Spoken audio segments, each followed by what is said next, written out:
गीत संहिता अध्याय 86। दाऊदंकर प्रार्थना। हे सदाप्रभु, कर्ण डेरी मते उत्तर दियो, कारण मु दरिद्र ओ दीनहीन। मोहर प्राण रक्षा कर, जेहेतु मु ईश्वर परायण।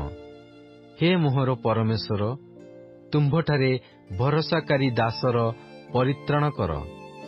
हे प्रभु, मो प्रति दयालु हुओ, कारण मु दिनजाक तुम्भ निकटरे डाक पकाए।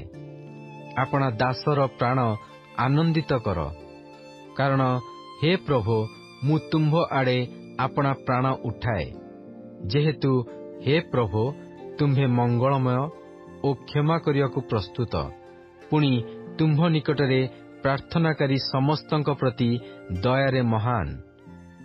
हे सदाप्रभु, मो प्रार्थनारे कर्णपात कर ओ मो निवेदनर रबरे मनोजोग कर। मोहर संकट दिनरे मु तुम्भकु डाकिबी, कारण तुम्भे मते उत्तर देव।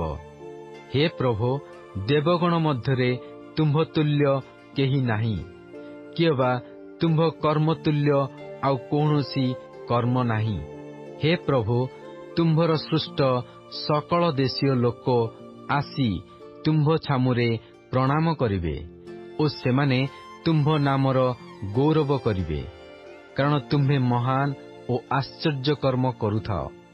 तुम्भे एकमात्र परमेश्वर अट। हे सदाप्रभु, तुम्भर पथ मते शिखाओ। मु तुम्भ सत्यतारे गमन करिबी। तुम्भ नामकु भय करिया पई मते एक मना कर।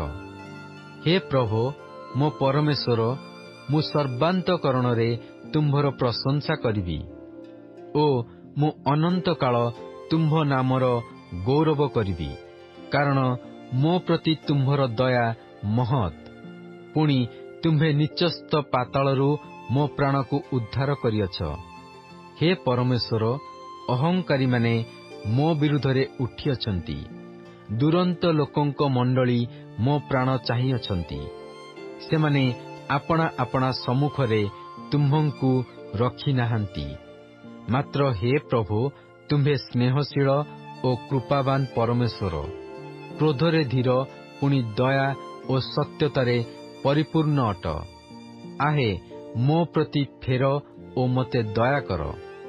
तुम्भ दासकु तुम्भर शक्ति प्रदान कर, पुणी तुम्भ दासीर पुत्रकु परित्राण कर।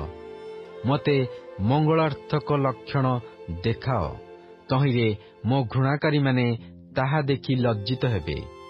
जेहेतु हे प्रभु, तुम्भे मोहर साहाय्य ओ सांत्वना करियछ।